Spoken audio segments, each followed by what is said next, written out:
हमारा स्वभाव माया में ही सुख ढूंढने का बन गया है। इसके कारण अधर्माचरण बन जाते हैं। उसके फलस्वरूप बड़ी विपत्तियां, दुख, क्लेश, अशांति, नाना प्रकार के द्वंद्व सहने पड़ते हैं। फिर लगता है कहाँ भगवान हैं, अगर वो होते तो हमारी रक्षा कर लेते ना। हमने क्या बिगाड़ा भगवान का, हमारे साथ ऐसा क्यों कर दिया। ऐसे अज्ञान जनित प्रश्न हमारे हृदय में हमारी आस्तिकता को उखाड़ फेंकते हैं। विश्वास करो, जिसका अहम समर्पित हो गया है और जिसका अनन्य चिंतन होने लगा है, सारी जिम्मेवारी प्रभु उसकी ले लेते हैं। संचित कर्म को भस्म करके, क्रियमाण को निष्फल करके, प्रारब्ध को निष्प्रभावित करके उसे परमानंद में डुबो देते हैं। अगर आप अपना भार प्रभु के चरणों में समर्पित करके निश्चिंत होना चाहते हैं तो दो बातें हैं। आप बेपरवाह हो जाएंगे, आपको प्रतिपल अनुभव होगा कि हमें कोई हाथ पकड़कर चला रहा है। हमारे जीवन रथ का वो सर्वज्ञ सारथी बन चुका है, कदम कदम पे मुझे बचाकर आगे बढ़ा रहा है। ये तब अनुभव होगा जब अहंकार समर्पित होगा। थोड़ा भी अहम है तो ये अनुभव में नहीं आएगा। दूसरी बात, अनन्य चिंतन। फिर तुम्हें योगक्षेम की चिंता बिल्कुल नहीं होगी। ये अज्ञान जनित धरा में मैं कर रहा हूं ऐसा, मैं आगे ऐसा कर लूंगा, मैंने पीछे भी ऐसा किया है, ये भ्रम। अनन्यश्चिन्तयन्तो माम ये जनाः परिपासते तेषां नित्याभियुक्तानां योगक्षेमं वहाम्यहम्। भगवान ठेका लेते हैं, बहुत महान है। जब तक अहम है और अनन्य चिंतन है तब तक सूत्र लागू होगा, अवश्यमेव भोक्तव्यम कृतं कर्म शुभाशुभम। आप अपने शुभ अशुभ कर्मों को भोगेंगे निश्चित। और जब आप अहम का प्रभु के चरणों में न्यास कर देते हैं, समर्पण कर देते हैं और प्रभु का अनन्य चिंतन करते हैं, अब आपकी कोई जिम्मेवारी नहीं रही। अब आप देखेंगे कि वो स्वयं आपके हृदय में बैठकर वही करवाएंगे जिसे परम धर्म कहते हैं। वो आपकी बुद्धि में ऐसा योग अपना प्रदान कर देंगे, कभी कोई अधर्माचरण का निश्चय ही नहीं हो पाएगा। पर उसके लिए अनन्य चिंतन, तेषाम सतत युक्तानाम भजताम प्रीतिपूर्वकम।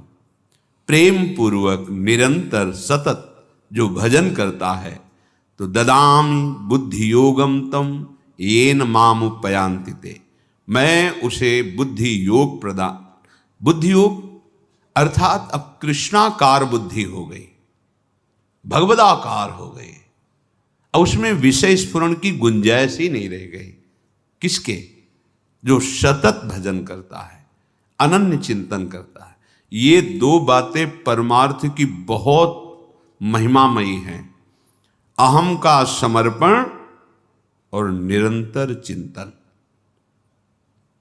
ये दो बातें पकड़ ली तो परमार्थ की ऊंचाई पर चढ़ जाओगे। यही दो बातें ना होने के कारण अन्य सब साधन होने पर भी भगवदानंद का अनुभव नहीं होगा। अनुभव नहीं होगा तो विश्राम भोगों में होगा।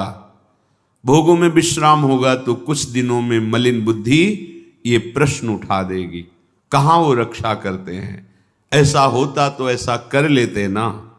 ऐसे भ्रम पैदा हो जाएगा।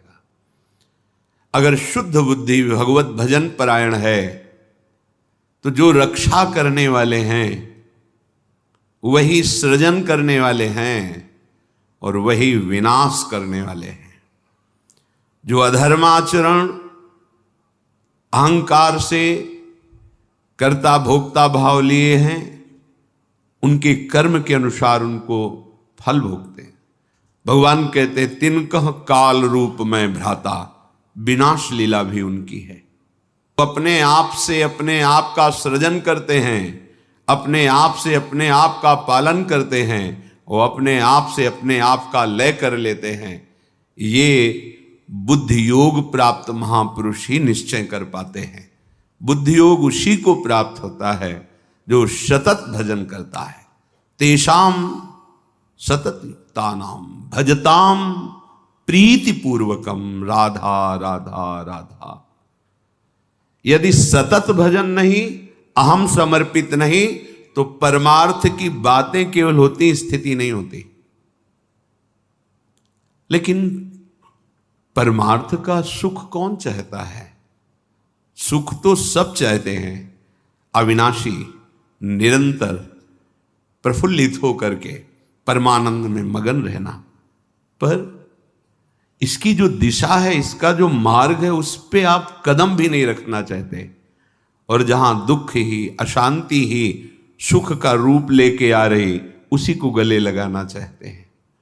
बस यही भ्रम दूर करने के लिए जिसने भ्रम रचा है, वही भगवान शास्त्र रूप में, संत रूप में, सदगुरुदेव के रूप में हमें वो मार्ग बताते हैं जिससे हमें परमानंद का अनुभव होता है।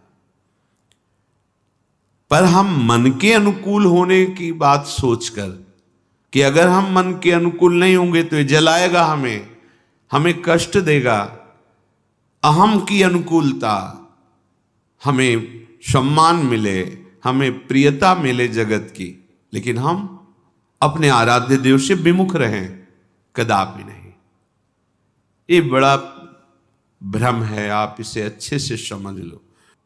ये कभी विश्राम को प्राप्त नहीं हुआ। ये संकल्प बनाता है अगर ये शरीर भोगने को मिल जाए, मैं विश्राम को प्राप्त हो जाऊंगा। ये पदार्थ भोगने को मिल जाए, ये दृश्य देखने को मिल जाए, ये श्रवण प्रिय संगीत सुनने को, ये वात सुनने को, इंद्रियों के सहित मन, शब्द स्पर्श रूप रस गंध, और चाहता है विश्राम। भ्रमित करके हमको जहां बिल्कुल विश्राम नहीं है, बिल्कुल आनंद नहीं है, वहां ले जाता है और फिर खुद अनुभव करके कहता है इसमें तो नहीं है, शायद उसमें होगा। फिर वहां से विचलित करके दूसरे में, दूसरे से तीसरे में पूरा जीवन व्यतीत कर देता है। पकड़ो तो इसकी चाल को। ये छलिया हमको छल रहा है और हम अपने आप को इसके अधीन करते चले जा रहे हैं, और उसकी चाल को ना समझकर हम समझते हैं ये मन हमें सुख देगा, जो कहता है वो मुझे कर लेना चाहिए। गलत सलाहकार है, फंसा देगा, पराजित करा देगा, बंधन में डलवा देगा। जैसे जिस राजा का मंत्री यदि गलत सलाह दे तो राज्य नष्ट हो जाता है, यदि वैद्य गलत सलाह दे तो मरीज को रोग पूर्ण रूप से अधीन करके नष्ट कर देता है। यदि सद्गुरु शिष्य के अनुकूल होकर बोले तो उसका नाश हो जाता है। शास्त्र के अनुकूल, सिद्धांत के अनुकूल तो उसको परमात्मा प्राप्ति होती है। ऐसे ही इस मन रूपी सलाहकार ने मुझ भगवद अंश को ऐसी सलाह दी कि शब्द स्पर्श रूप रस गंध, ये जो माया रचित हैं, इनके भोगने में बड़ा सुख है। जहां जहां कहता है वहां वहां, जो जो क्रिया कहता है वो क्रिया, जैसे जैसे कहता है वैसे वैसे। पर कभी इस छलिया मन ने ऐसा नहीं कहा कि बस हो गया, जिस मार्ग में चला भी सुख नहीं मिला, ये सब मिथ्या है, सत्य वचन है, अब मुझे वापस होना चाहिए, इस मन की सलाह में नहीं फंसना चाहिए। पर नहीं, उसी छलिया मन का साथ देकर, इतना साथ देकर कि स्वयं मन बन करके, कि मन मानो मैं हूं, मन को अच्छा लगा, मेरे को अच्छा लगा, मन को बुरा लगा, मेरे को बुरा लगा। इतनी तन्मयता, यही हमारा पतन है, यही हमारी मायाकृत आकर्षण की वृत्ति है जो हम समझ नहीं पा रहे। रात दिन जैसा इसने कहा इंद्रियों के सहित वैसी ही चेष्टा की, पर सहज सुख जो हमारा स्वरूप है, चेतनामल सहज सुख राशि, हम अपने स्वरूप का विस्मरण करके हमारे ही बल से बलवान होकर इस मन और इंद्रियों ने हमें फंसा दिया, दुर्गति कर दी। अपने सहज सुख को, जो आत्मस्वरूप है, जो आराध्य देव हैं, सहजानंद वर्षिणी श्यामाजू, इनके नाम सुख को, क्या पैसा लगता है नाम में? अंदर ही अंदर राधा राधा राधा, किसके सहयोग की जरूरत है? कौन सी क्रिया के संपादन की जरूरत है? राधा राधा राधा।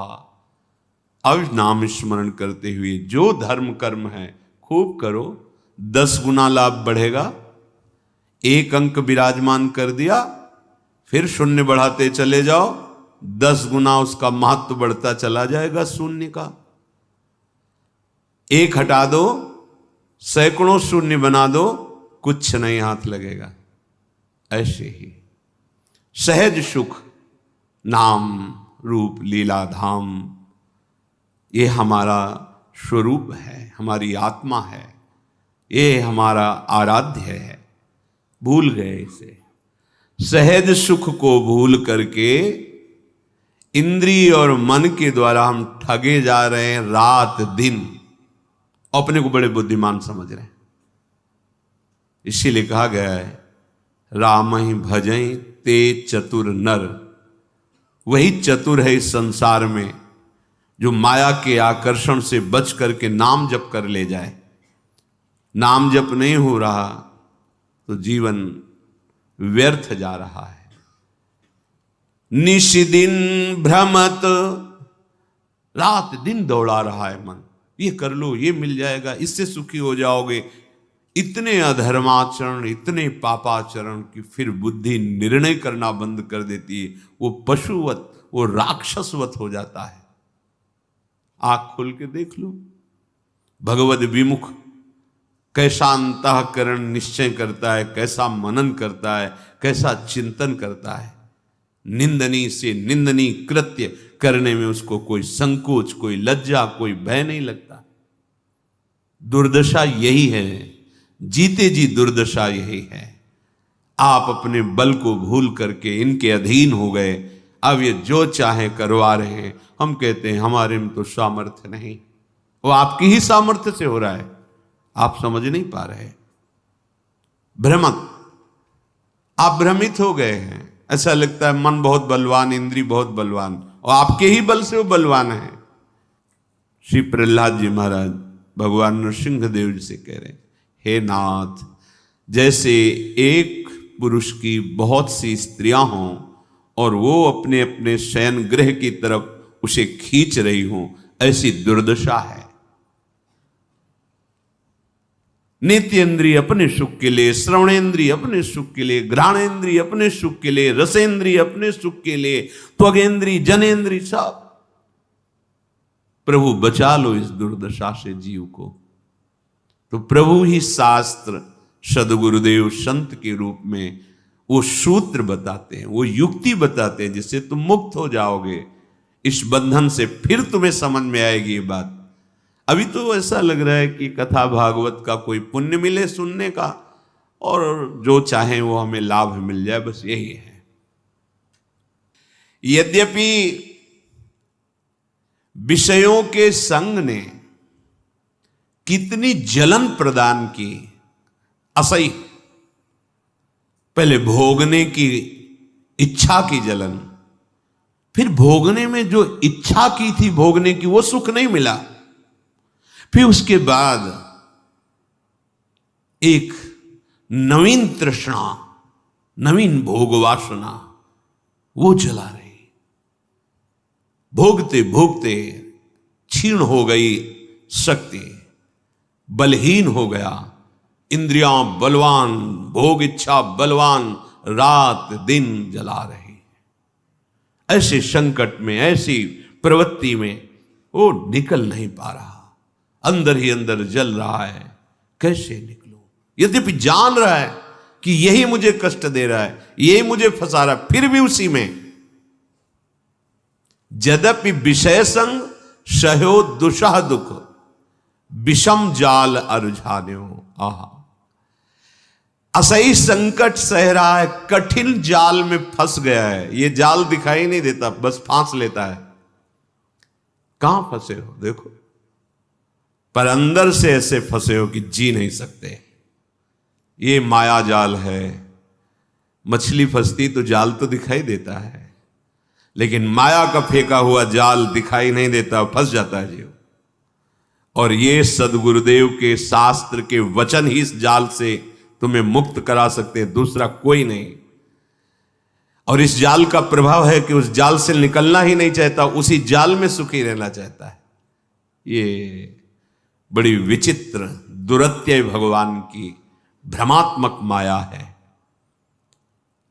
यद्यपि विषय संग सह्यो दुषह दुख, विषम जाल अरुझान्यो, तदपि न तजत मूढ़ ममतावश, जानत हो नहीं जान्यो।